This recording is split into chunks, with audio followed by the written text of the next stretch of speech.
Mummy जी, चाय ले लीजिए। अरे कलमुही, तेरे हाथों से तो चाय पीते हुए भी डर लगता है, कहीं इससे तेरा रंग मुझ पर ना चढ़ जाए। अगर इन्हें इतनी ही शर्म होती तो मेरे इतने हैंडसम भाई को इस तरह फंसाती नहीं।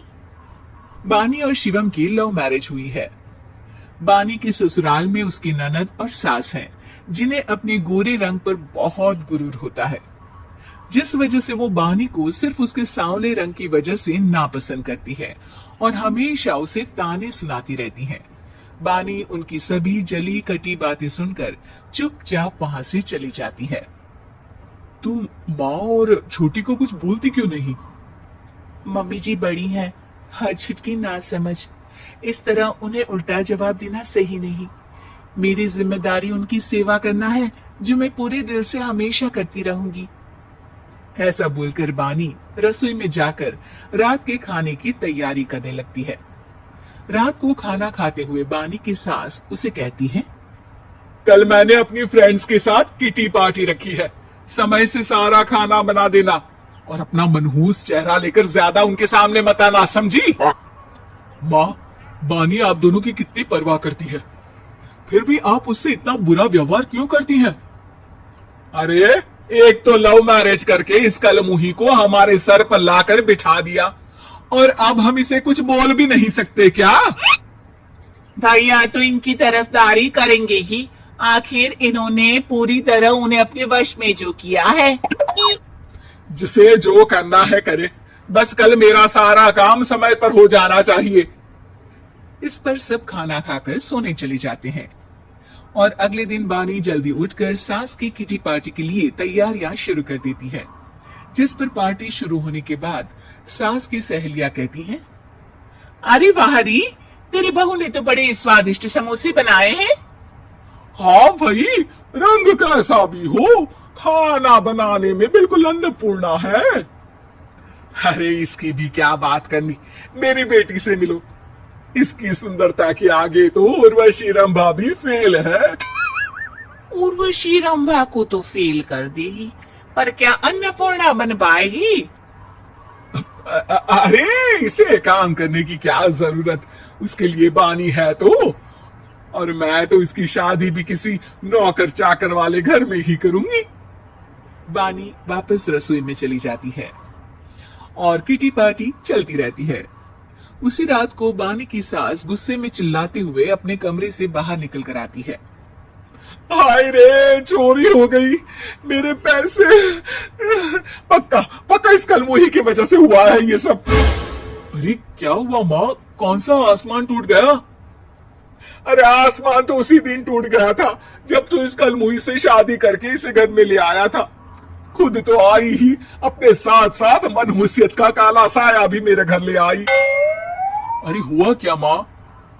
अरे मेरी तिजोरी में रखे पैसे कहीं गायब हो गए, सुबह ही देखा, अरे यहीं रखे थे। क्या आप मुझ पर चोरी का इल्जाम लगा रही हैं? अरे काली बिल्ली पर भी क्या कोई मनहूसियत का इल्जाम लगाता है? ऐसा बोलकर बानी की सास वहां से चली जाती है, जिसके बाद शिवम और बानी बात करने लगते हैं। देखो, मम्मी की बात का बुरा मत मानना, वो बस परेशान है ना, इसलिए कुछ भी बोल गई। वो परेशान नहीं, मुझसे नफरत की वजह से ऐसा बोलकर गई हैं। उन्हें मैं हमेशा एक आंख नहीं सुहाती। देखो बानी, अगर तुम चाहो तो हम दूसरा घर लेकर वहां शिफ्ट कर सकते हैं। आखिर तुमसे प्यार करके तुम्हें अपनी जिम्मेदारी पर इस घर में लेकर आया हूँ, इस तरह टॉर्चर नहीं होने दे सकता। अगर आप साथ हैं तो मुझे किसी चीज की टेंशन नहीं, और आखिर वो हमारे बुजुर्ग हैं, हम उन्हें और छुटकी को इस तरह अकेले छोड़कर कैसे जा सकते हैं? इसके बाद बानी भी अपने कमरे में चली जाती है और अब हर रोज उसकी सास की तिजोरी से पैसे गायब होने लगते हैं। इसी तरह कुछ समय बीत जाता है और वो हर बार हर चीज का इल्जाम बानी पर लगाती है, पर बानी कभी कुछ भी नहीं बोलती। कल मुही नास पीटी, बहू को घर की लक्ष्मी बोलते हैं, ये तो पनौती बनकर आई है, पनौती। एक रात बानी की सास को आधी रात में प्यास लगती है, तो वो पानी पीने रसोई की तरफ जाती है। तभी उसे अपनी बेटी के कमरे में कुछ आवाज सुनाई देती है। हाँ हाँ, मैंने मम्मी की तिजोरी से हर रोज थोड़े थोड़े पैसे निकाल कर हम दोनों के लायक खूब पैसे इकट्ठे कर लिए हैं। और मम्मी आज तक उस सब के लिए भाभी को ही जिम्मेदार समझती है। तुम बस जल्दी से आकर मुझे यहाँ से ले जाओ और हम कहीं दूर जाकर शादी कर लेंगे। मम्मी को कुछ पता नहीं चलेगा। सब मुसीबत खत्म। अपनी बेटी की ये सारी बातें सुनकर बानी की सास भौचक्की रह जाती है और अपने कमरे में वापस चली जाती है।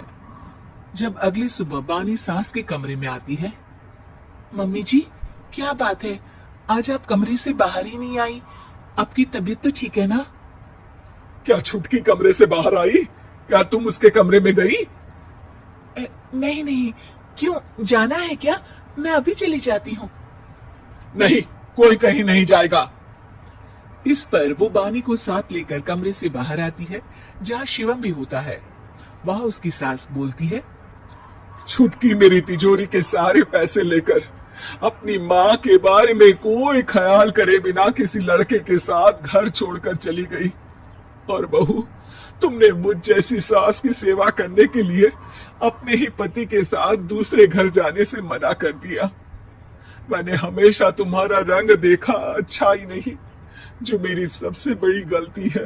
मुझे माफ कर दे बेटा। और इसके बाद बानी की सास कभी अपनी बहू की तारीफ करते थकी नहीं।